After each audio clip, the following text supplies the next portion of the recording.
L'année 1965 a été marquée par une intervention militaire brutale et par la police américaine. L'envoi des troupes américaines au Vietnam et les bombardements de la population civile, les manifestations de la population noire ont été réprimées par les sangs et les feux. Le Chili a été frappé par des tempêtes de travailleurs bloqués dans la mine, par exemple la mine disputada de Las Condes. Le football a eu sa propre guerre avec les matchs de l'équipe nationale en Équateur qui a terminé à égalité avec 2 buts. Pour sa part, le commerce a spéculé sur le prix de la viande et du poisson. Le gouvernement a mis en place des mesures de rationnement, ce qui a généré davantage de spéculations sur les marchés noirs. Santiago, les fleuves Mapocho et les canaux San Juan de la Guada et San Carlos ont débordé en inondant les rues de la ville. Dans les populations périphériques, les enfants jouaient dans l'eau contaminée ou polluée. Il y avait un hiver très pluvieux. Dans le contexte, ça a développé l'Assemblée constituante révolutionnaire a eu lieu les 14 et 15 août 1965. La configuration politique de la scène internationale était gravitante dans la fondation historique du mouvement de la gauche révolutionnaire. Mir, en soulignant le triomphe de la révolution cubaine. Pour sa part, et plus important encore, les facteurs internes. C'est ainsi que les conditions historiques locales du processus politique ont créé les conditions nécessaires à la réalisation de l'unité révolutionnaire dispersée de la gauche chilienne. Il y avait une lecture correcte de la période. Les défis électoraux de 1964, la crise de la gauche traditionnelle et sa vision réformiste de la politique institutionnelle, avec une critique précise du Parti communiste et du Parti socialiste pour poursuivre les demandes, revendications du mouvement populaire. Los famosos encapuchados. Ellos son los protagonistas de la violencia que vimos ayer y que vemos en cada final de marcha. Encapuchados se tomaran las calles de manera extremadamente Los violentos desmanes ocurridos. Esto es robo. Los violentistas en este país nunca van a tener la última palabra. No me hablen de violencia, como si no la conociera, como si su existencia fuera una experiencia nueva, como si fuera una mera situación puntual de ahora y no supiera cómo es que operas en toda la historia. Vivimos en un modelo más violento que cualquier protesta directa, revuelto, manifestación del pueblo. Podemos verlo, vivirlo y sentirlo. Violento es el puto sueldo mínimo, mezquino e indigno. Autoridades condenan un tipo de violencia, la que atenta contra el sistema de la gran empresa, contra su propiedad, sus leyes y su policía, y silencia la violencia inmensa de todos los días. Los constantes allanamientos con armas de guerra al pueblo mapuche que sigue resistiendo por su tierra. Los perdigones, maricones y amenazas que los niños sufren cuando hay invasión en sus propias casas. Violentas en la venta de tus derechos y de hecho es un robo el cobro en educación, salud y techo. Violentos el apropiamiento empresarial de todos los bosques, los mares y el hábitat que van a devastar. Pero eso no sale en la prensa, que prensa mensaje con eficiencia para vencer la resistencia. Y es que su estado es la violencia organizada de la clase alta contra la que labora por casi nada. ¿Y dónde empieza la violencia? Empieza desde que nacemos en estos guetos de impotencia, en la carencia de toda oportunidad. La violencia de verdad en la ciudad de la opulencia. ¿Y dónde empieza la violencia? El despertar de la conciencia solo trae una consecuencia. Yo tapo mi cara, tú tapas la realidad. La violencia de verdad, el capital y su esencia. No hay algo más hipócrita que hablar de la violencia. Si esta no toca a tu puerta ni en las noches te despierta. Ven a dormir acá en el gueto y dime si hay facetas de esta realidad concreta que yo no comprendo. Violencia es la indiferencia con la gente o la manera chata en que el rico trata al indigente. Son las barreras que inventan para discriminarte. Son murallas levantadas para frenar al inmigrante. Dime quién es responsable de estas atrocidades. Crímenes contra la humanidad, prisiones militares. Ayer Irak y Afganistán, hoy Libia. Niños de Palestina se asesinan casi cada día. Cuando el imperio identifica a su enemigo, los dueños de los medios justifican hasta el genocidio. Y los que bombardean escuelas y fábricas después de derechos humanos quieren dar cátedra. No les compramos cuando dan ese argumento que demoniza a los que están luchando por ser tan violentos. Si en una pura sesión en el parlamento aniquilan más vidas que todos nuestros caseros armamentos. Pero si poderosamente reclamamos algo, nos llaman delincuentes y nos mandan al carajo. Violento yo, violento tu fucking fajo, que son sufrimiento y muerte para la gente de trabajo. ¿Y dónde empieza la violencia? Empieza desde que nacemos en estos guetos de impotencia, en la carencia de toda oportunidad. La violencia de verdad en la ciudad de la opulencia. ¿Y dónde empieza la violencia? El despertar de la conciencia solo trae una consecuencia. Yo tapo mi cara, tú tapas la realidad. La violencia de verdad, el capital y su esencia. ¿Cuándo se va a acabar la violencia? Solo cuando se acabe la desigualdad social. Cuando termine la pobreza, la mala educación, la salud como las weas. Cuando valga la pena buscar pega en vez de traficar o salvarse robando en la esquina. Cuando vivamos en barrios pensados para seres humanos. Cuando el transporte público no nos trate como ganado. Cuando ya no haya que andar cuidándose en la calle. Cuando nuestros niños coman bien y crezcan sanos. Ahí va a terminar la violencia, te lo juro, mi hermano, mi hermana. Y hasta entonces solo habrá guerra, guerra, guerra, guerra, guerra, guerra. Yo les pregunto, ¿de dónde viene la violencia? ¿Quiénes son los violentos? ¿Somos nosotros o son ellos los poderosos, los ricos? ¿Quiénes son los violentos? 1965. Oui, 1965 a été marqué par un hiver très pluvieux. Selon les données de cette année, le pays fait face à un nouveau tremblement de terre, le 28 mars, son épicentre situé dans le centre. Alors que le Vietnam est venu les premières troupes américaines pendant la guerre froide. Le 24 avril, en République dominicaine, Francisco Camaño Deigne a mené un soulèvement populaire qui a été connu comme la Révolution d'avril. Le 27 du mois, marines nord-américaines envahissent la République dominicaine, en brisant la démocratie dans ce pays, avec la complicité des pays de la région, compris le Chili, avec son gouvernement de la Révolution dans la liberté.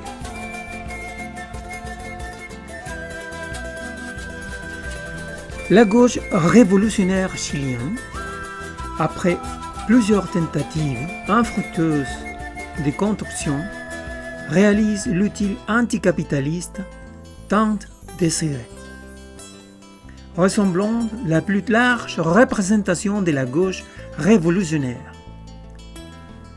C'est au début de 1965 que le comité de base du Congrès constitutif a été organisé, dirigé par Clotario Blest, dont l'objectif central était de rassembler tous les secteurs de la gauche révolutionnaire dispersés, une tâche qui a dû faire face à divers défis. Dans la convocation, se faisait allusion clairement à ces objectifs révolutionnaires. Ce congrès a été organisé par l'avant-garde révolutionnaire marxiste et le Parti socialiste populaire, mais il n'est pas excluant.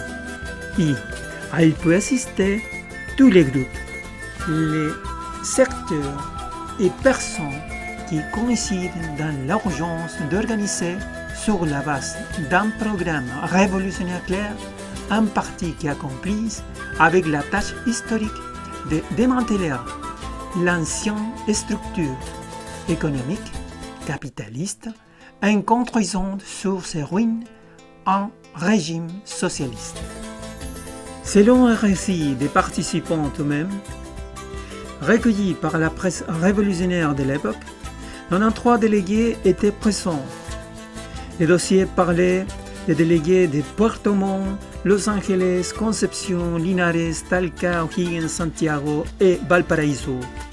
Les délégués du Nord ne pouvaient pas attendre par des facteurs externes, à la suite des tempêtes. Les organisateurs ont été débordés en termes de contrôle des participants et de nombre indéterminé de personnes circulant librement sans être accrédités.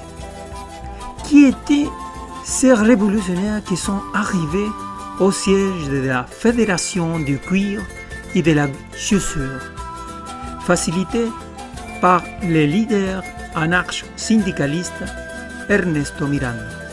Dans cet ensemble constituant ont participé différentes organisations de la gauche révolutionnaire qui, après différentes tentatives infructueuses, ont atteint l'unité très recherchée.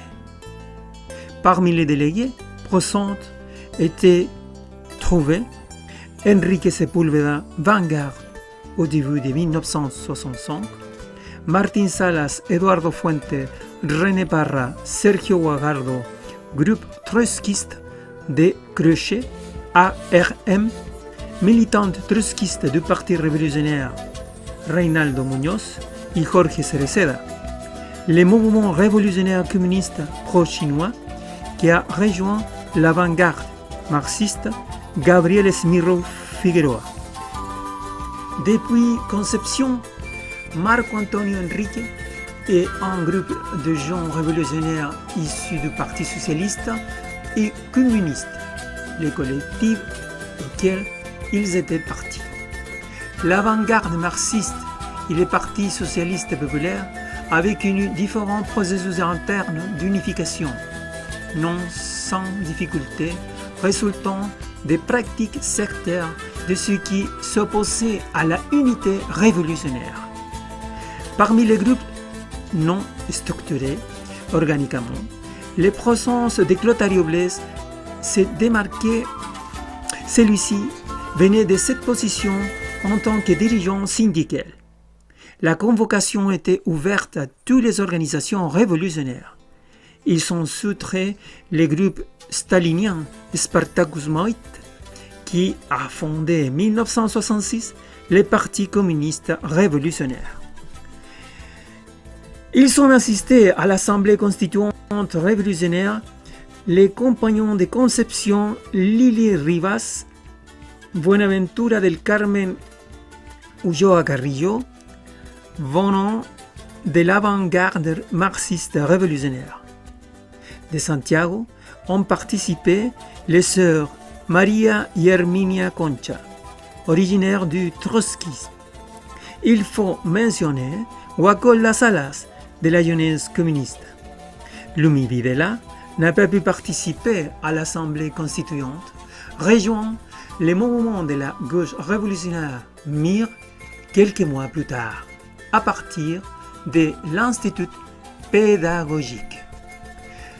El desaparecer tu identidad, y yo pienso que esas cosas, las unidades de la izquierda significa entendimientos, conocimientos, romper con esa vida que a mí me tocó espantosa y de la cual también fui parte, del sectarismo.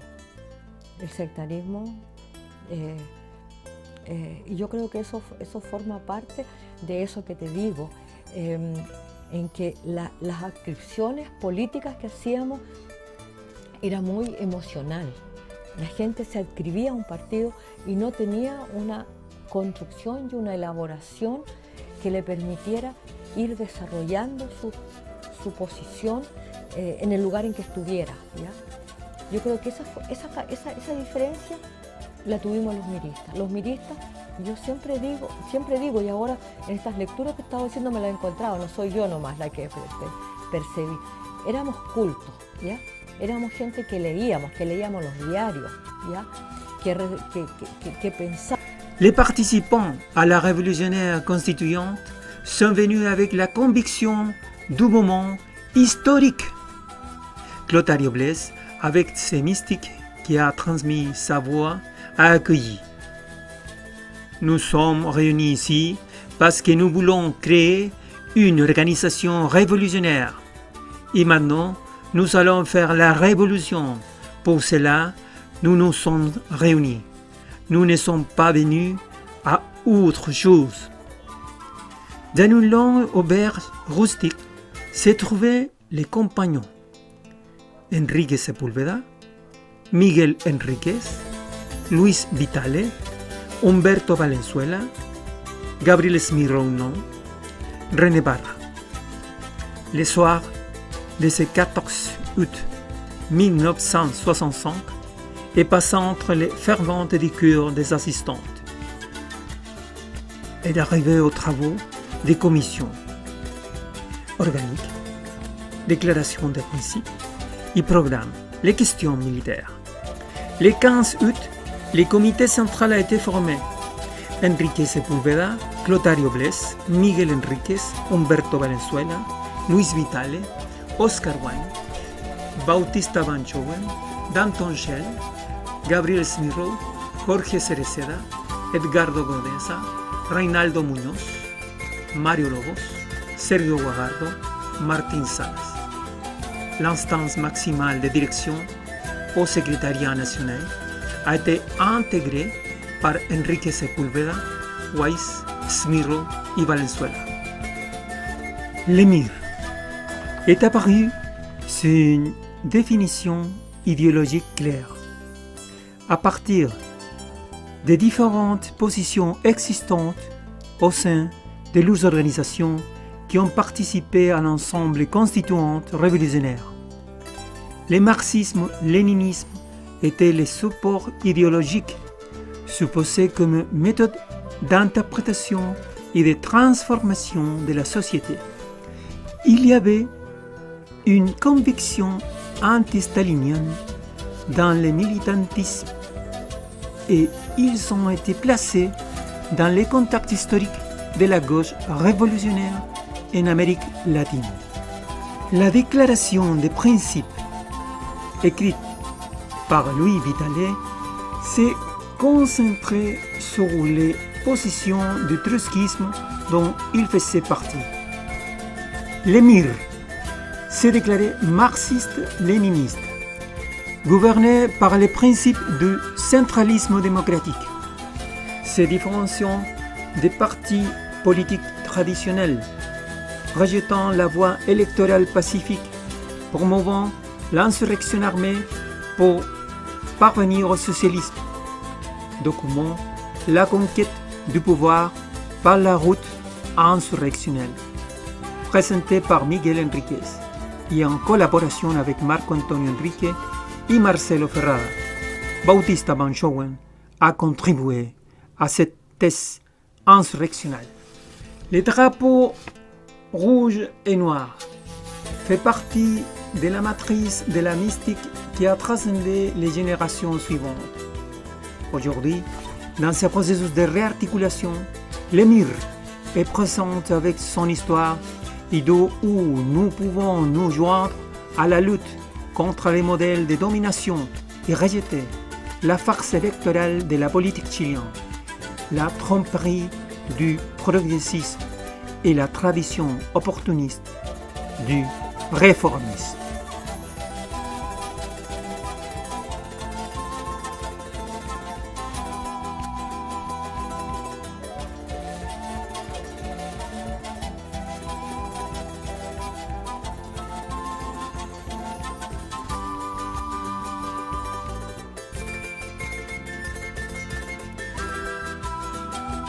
El MIR no es más que una organización política que se define por la lucha por el socialismo.